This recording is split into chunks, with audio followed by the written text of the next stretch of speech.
Hello. So I've been thinking about yesterday's passage and about man's supremacy over women, in that you shall, long for your husband, and he shall rule over you. Let me see, what does it say exactly? You will desire for your husband and he will rule over you, is what God says as punishment to Eve. I think I needed some time to think about that. It's always pissed me off, to tell you the truth. But I also remember another verse in the Bible that used to really make me mad, for years. And it was, the sins of the father will be visited upon the children unto the third and fourth generation. And I would think, why would God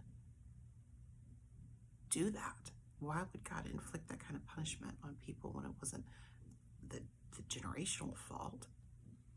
And it took me years to realize that that was generational trauma, and breaking patterns. And that's true. It's not the kid's fault. It's just reality of what does happen in our world when people make bad choices.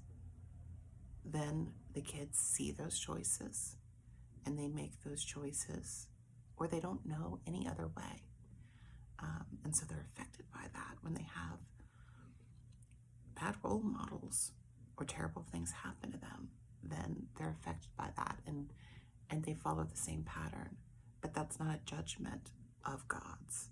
That is people explaining a reality that they see around them. And so too, I realize now that this proclamation by God about you will desire your husband and he will rule over you is not a judgment of God. It is an account of ancient people explaining what they see around them. The same with the pain in childbirth, the same with the toil of your brow and the sweat in order for you to eat. I'm sure that that felt equally unfair to ancient people, that, their wives and mothers would die in childbirth or be in horrific pain, and that, the men, the dads, the husbands would work so hard, and sometimes it would come to nothing, or they would have to work so hard all of their life in order to just eat. With sometimes it comes to nothing is when we get into the next chapter, which is about Cain and Abel, and this is chapter 4. I also think I'm going to handle things differently as far as the way that I read. I have not heard many versions of the Bible read by the average person, and especially not a female. So I'm going to try to stumble through reading the Bible just as an average person and leave the majority of my commentary as a separate video, hopefully with a separate playlist. You were with me when I prayed that God would change my heart if he chose to, and let me be able to see things in a different way. I've not read the Bible through in about 20 years, like I said. So I need to do it again, and it doesn't really surprise me that I'm going to process it in a different way. That's not true. It surprised me a lot that I processed the story of Adam and Eve in a different way, and I wasn't so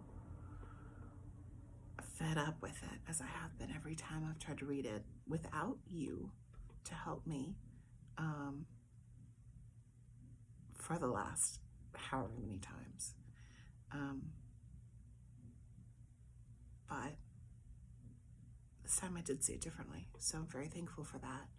And yeah, I'm going to do a prayer during the commentary.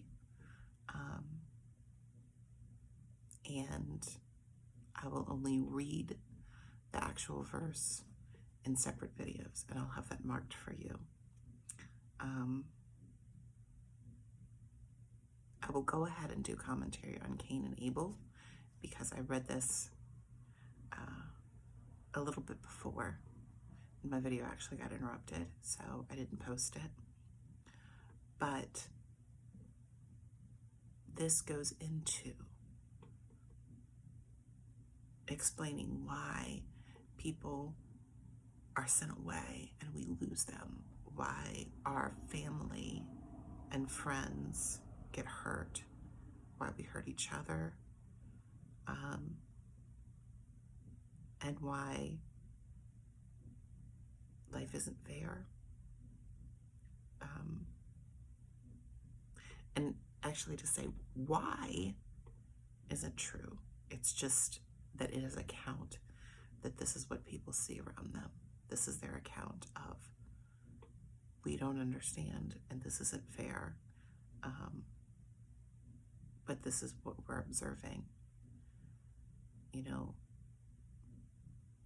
Cain's offering didn't seem like a terrible thing to us, and through our own lenses of what's good and what's not good, because he offered vegetables and Abel offered meat and fats.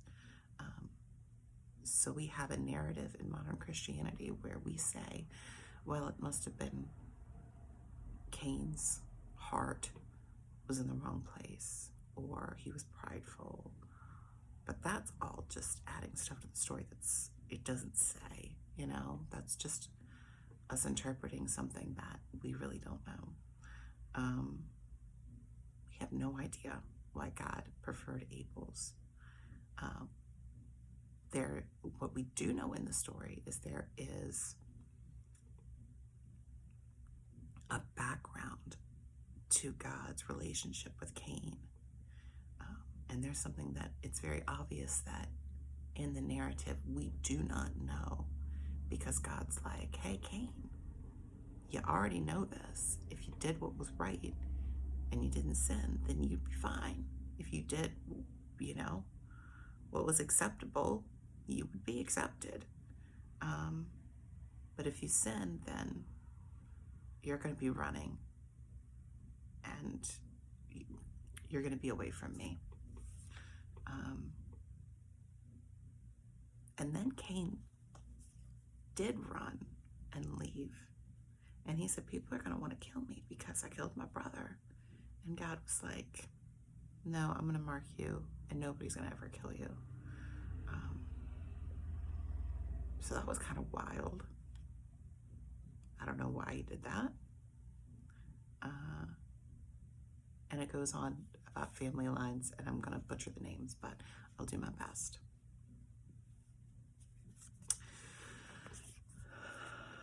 In the future, this commentary will be after I read the verse. Even if I pray beforehand without you, I will pray after, before I talk about it.